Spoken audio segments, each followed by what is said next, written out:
इस पानी के नीचे पूरा 52 गांव दफन है।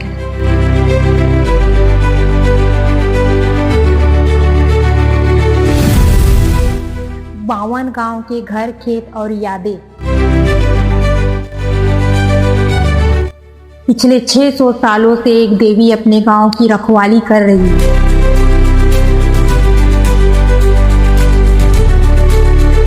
जब छत्तीसगढ़ में सबसे लंबी बांध बना तो पूरे गांव को डूबना पड़ा।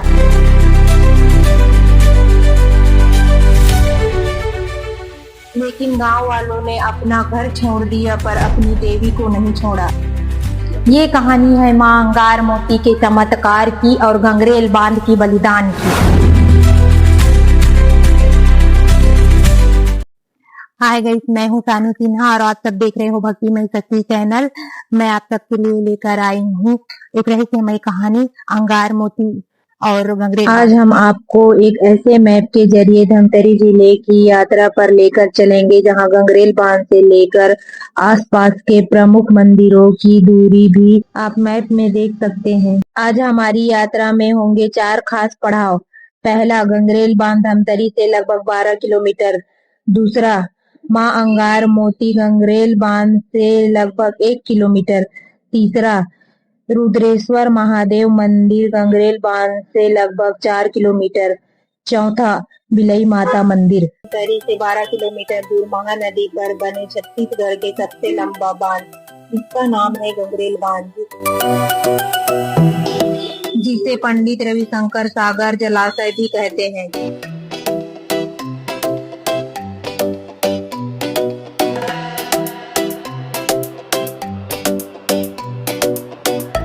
कहानी है 1970 के दशक की। तब छत्तीसगढ़ मध्य प्रदेश का हिस्सा था। महानदी में हर साल बाढ़ आती थी और फिर सूखा पड़ता था। सरकार ने इसको रोकने के लिए एक बड़ा बांध बनाने का सोचा। तब बना गंगरेल बांध। ये मिट्टी से बना बांध है और इसकी लंबाई 1375 मीटर है, जो इसे छत्तीसगढ़ का सबसे लंबा बांध बनाती है। लेकिन इस विकास की एक बहुत बड़ी कीमत थी।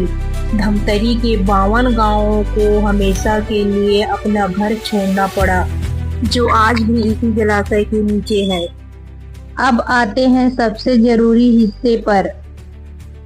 इन 52 गांव में से था एक चंवर गांव।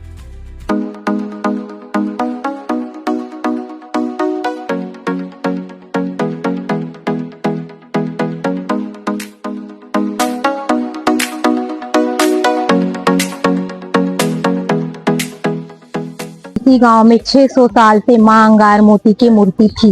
जब 1972 में बांध का पानी भरने लगा तो चंवर गांव डूबने लगा। गांव वाले सब कुछ छोड़कर जाने लगे, लेकिन अपने माता को कैसे छोड़ते। तब उन्होंने माता की मूर्ति को उठाया और गंगरेल बांध के किनारे पर एक ऊंची जगह पर एक विशाल बरगद के पेड़ के नीचे एक चबूतरे पर स्थापित कर दिया। क्या आप जानते हैं मां अंगार मोती किसकी पुत्री थी? वो अंगिरा ऋषि की पुत्री थी।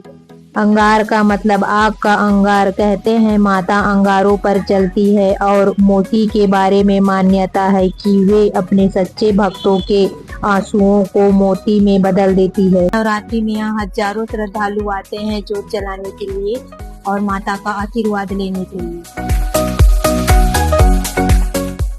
मान्यता है कि मां अंगार मोती की मूर्ति जमीन से प्रकट हुई थी।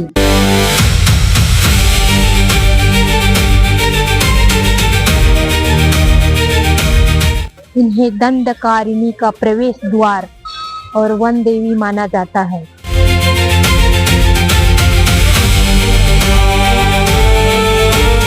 मान्यता है कि यहाँ खुले स्थान के नीचे रहना पसंद करती है। लोग यहाँ मन्नत के लिए नारियल चढ़ाते हैं। कहा जाता है कि यहाँ हर मन्नतें पूरी होती है। स्थानीय मान्यता के अनुसार मां अंगार मोती आज भी कुंवारी है।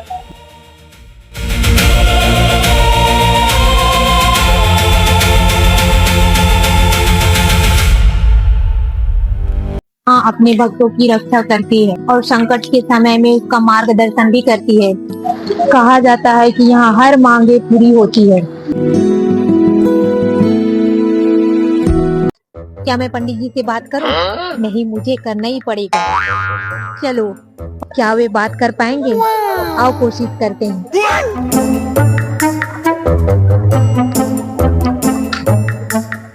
प्रणाम पंडित जी।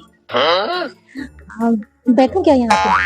नहीं, नीचे। आपसे कुछ बात करनी है। माता रानी की कुछ रहस्यमय कहानी बता सकते हैं क्या? माता रानी संतान प्राप्त के लिए प्रसिद्ध है। माता रानी ये वन देवी है, तुला में रहने वाली। ये पहले ये डुबा में सब माता जी 52-53 गांव डूबा है उसमें, बांध में। तो वहाँ से लाकर यहाँ स्थापना किए हैं। अभी इसको मतलब 40-45 साल हो गए यहाँ स्थापना किए। माता का नाम अंगार मोती है। अंगार मोती कैसे पड़ा इसका नाम? ये बोलते हैं कि अग्नि से उत्पन्न हुआ है, बोलते हैं अंग्र ऋषि का पुत्री है, बोलते हैं ऋषि का। तपस्या से मतलब उत्पन्न हुआ है, बोलते अग्नि से, तो इसलिए अंगार मोती बोलते हैं। धन्यवाद। ये माता रानी अभी भी कुंवारी है। हाँ, अभी भी कुंवारी है। जैसे माता जी का स्थान वो चंवर बटरई करके एक गांव था, जहाँ पर 52 गांव था, है ना। 52 गांव जो अभी डूब में आ गया, वहां पर लबालब पूरा पानी भरा हुआ। उस टाइम डैम भी नहीं बना हुआ था, उससे पहले वहां पर एक 52 गांव था ना। तो उस गांव में 2 गांव ऐसे थे, चंवर बटरेल, है ना। तो वहां पर माता जी का पहले मूर्ति स्वरूप में माता जी वहां पर विराजमान थे, है ना।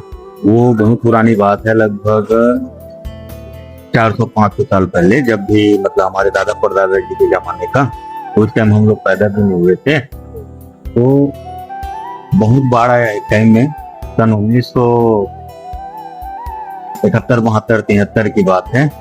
तो उस टाइम पानी बाढ़ आया, उसमें 52 गांव डूब गया, जिसमें माता भी डूब में आ गई, है ना। सब लोग इधर उधर निकल के अपना अपना अन्यत्र स्थापित होने के लिए चले गए।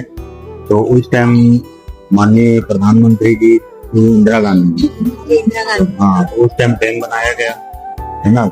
वो डैम चाहे गंगरेल, उस टाइम छोटा सा बस्ती था, तो वो गंगरेल डैम के नाम से फेमस हुआ। उसका उद्घाटन सन 1973 में 72 में वो इंदिरा गांधी के हाथों के द्वारा हुआ। तो उस टाइम माता जी को चोर लोग चोरी करके ले जा रहे थे। माता जी का जी। तो माता जी का पूरा धड़ था शरीर का, तो पूरा उखाड़ नहीं पाए। तो बाकी का जो धड़ था ना, तो कहाँ आज तक ले गए पता नहीं चला। अभी तक के उसका आधा धड़ पता नहीं, बस चरण पादुका है। तो माता जी का जो चरण था उसको नदी में फेंक दिए थे। तो माता जी स्वप्न में बताई कि मैं यहाँ पर हूँ करके। जो वहाँ पर हमारे दादा परदादा उस टाइम के पुजारी, हमारे दादा परदादा उस टाइम, है ना, क्योंकि हमारी तो पैदाइश नहीं हुई थी, है ना। तो फिर माता जी स्वप्न में बताई, फिर उसको वहां से निकाले, फिर यहाँ लाके स्थापना की। उस टाइम भी माता वहां पर पेड़ के छांव में विराजमान थी, और यहाँ भी पेड़ के छांव में विराजमान है। तो कहा जाता था उस टाइम भी वहां पर जैसे मेला होता है साल में एक बार, दिवाली के बाद जो पहला त्योहार आता है, कहते हैं यहाँ जो भी मन्नत मांगो वो है मन्नत पूरा होता है। हाँ, ये तो है आपकी आस्था और विश्वास के ऊपर है। पहले माता की प्रसिद्धि और मान्यता इसलिए थी क्योंकि माता निसंतान औरतों को मतलब गोदी भरने वाली, गर्भद्वार खोलने वाली, संतान देने वाली। तो धीरे धीरे अन्य मन्नत करने वाले भी आते गए, है ना। धीरे धीरे, है ना, माता जी के आशीर्वाद जब तो मन्नत पूरा होते गया, और ऐसी करते करते माता जी का नाम पड़ गया अभी शक्ति मां अंगार मोती माता के। गंगरेल में देखने के लिए सिर्फ यही नहीं है, यहाँ पास में ही रुद्रेश्वर महादेव का मंदिर है और माँ बिलई माता का मंदिर भी है, जो बहुत प्रसिद्ध है। ये है धमतरी का रुद्रेश्वर महाकाल धाम। महानदी के किनारे बसा है।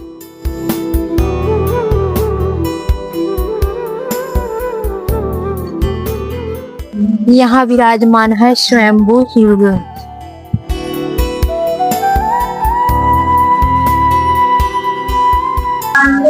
और एक ही जगह पे 12 ज्योतिर्लिंगों का दर्शन होते हैं। मान्यता है कि यहाँ सच्चे दिल से मांगे हुए हर मुरादें महाकाल पूरी करती है।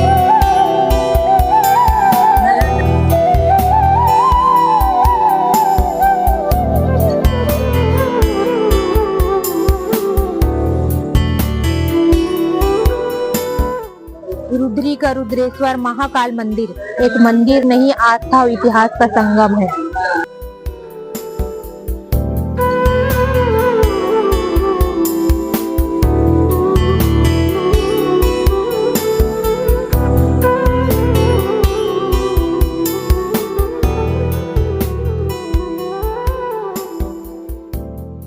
महानदी के तट पर और 100 साल पुराने रुद्री बांध के किनारे बसा एक मंदिर प्राचीन काल में ऋषि मुनियों की तपोभूमि रहा है। यहाँ की सबसे खास बात है गर्भगृह में स्थापित स्वयंभू शिवलिंग, 12 ज्योतिर्लिंग और वर्षों से जल रही अखंड ज्योति। कहते हैं वनवास के समय प्रभु श्री राम, माता सीता और लक्ष्मण जी ने रुककर यहाँ पूजा किए थे। सावन और नवरात्रि में यहाँ का नजारा देखने लायक होता है। इस मंदिर का इतिहास रामायण काल से जुड़ा है। मान्यता है कि 14 वर्ष के वनवास के दौरान प्रभु श्री राम ने माता सीता और लक्ष्मण जी के साथ यहाँ शिवलिंग का पूजा किया था। मंदिर के पास ही है रुद्री बांध जो साल 1912-15 में बना था। यहाँ छत्तीसगढ़ की सबसे पुरानी सिंचाई परियोजना है। इस बांध से निकली नहर के लिए महात्मा गांधी जी ने 1920 में धमतरी में पहला सत्याग्रह किया था, जिसे कंडेल नहर सत्याग्रह कहा जाता है। यहाँ 3 चीजें बहुत खास है। पहली, यहाँ का शिवलिंग स्वयंभू है, यानी खुद प्रकट हुआ है। दूसरी, एक ही परिसर में 12 ज्योतिर्लिंग की स्थापना है। हर साल सावन के महीने पर महाशिवरात्रि और माघी पूर्णिमा पर यहाँ विशाल मेला का आयोजन होता है, जहाँ दूर दूर से हजारों श्रद्धालु आते हैं। तो अगर आप भी एक आध्यात्मिक और प्राकृतिक जगह की तलाश में हैं, तो एक बार रुद्रेश्वर महादेव की दर्शन जरूर कीजिए। छत्तीसगढ़ के धमतरी शहर के बीचों बीच एक ऐसी देवी मंदिर है जिसके नाम के पीछे ही एक रहस्यमय कहानी छुपी हुई है। नाम है बिलई माता मंदिर, जिन्हें माँ विंध्यवासिनी के नाम से भी पूजा जाता है। कहते हैं जहाँ मंदिर दिखाई देता है वहाँ कभी घना जंगल हुआ करता था। कहानी शुरू होती है घने जंगल से। लोक मान्यता के अनुसार एक समय कांकेर के राजा नरहर देव शिकार के लिए जंगल की ओर निकले थे। राजा अपने घोड़ों और सैनिकों के साथ जंगल के भीतर बढ़ते जा रहे थे। अचानक उसके घोड़े एक स्थान पर जाकर रुक गए। सैनिकों ने घोड़ों को आगे बढ़ाने की बहुत कोशिश की, लेकिन घोड़े आगे जाने के लिए तैयार नहीं हुए। राजा को आश्चर्य हुआ, आखिर ऐसी कौन सी चीज थी जिसकी वजह से घोड़े उस जगह से आगे नहीं बढ़ पा रहे थे। जब सैनिकों ने आसपास देखा तो वहां एक छोटा सा पत्थर दिखाई दिया और उस पत्थर के आसपास कुछ जंगली बिल्लियां बैठी हुई थी। यहीं से इस कहानी का सबसे रहस्यमय हिस्सा शुरू होता है। बिल्लियों का रहस्य। लोक कथा के अनुसार राजा के आदेश पर उन बिल्लियों को वहां से हटाने और पत्थर को निकालने की कोशिश की गई, लेकिन पत्थर हटाया नहीं जा सका। और मान्यता है कि जैसे ही उस पत्थर को हटाने का प्रयास किया गया, उसी स्थान से पानी का धारा निकलने लगी। राजा के लिए यह घटना बेहद चौंकाने वाली थी। उसके लिए रहस्य बन गया था। उस रात राजा को स्वप्न में देवी को दर्शन देने की मान्यता है। देवी ने राजा से कहा कि उस स्थान को छोड़कर कहीं और जाने की जरूरत नहीं है। उसी स्थान पर मेरी पूजा करो। अगली सुबह राजा ने वहां पूजा अर्चना करवाई और यहीं से उस स्थान की धार्मिक पहचान बनने लगी। धरती से प्रकट हुई माता। इस मंदिर से जुड़ी एक और प्रसिद्ध लोक मान्यता है। कहा जाता है कि माता की प्रतिमा किसी मूर्तिकार द्वारा बनाकर वह स्थापित नहीं की गई थी, बल्कि वह धरती से स्वयं प्रकट हुई मानी जाती है।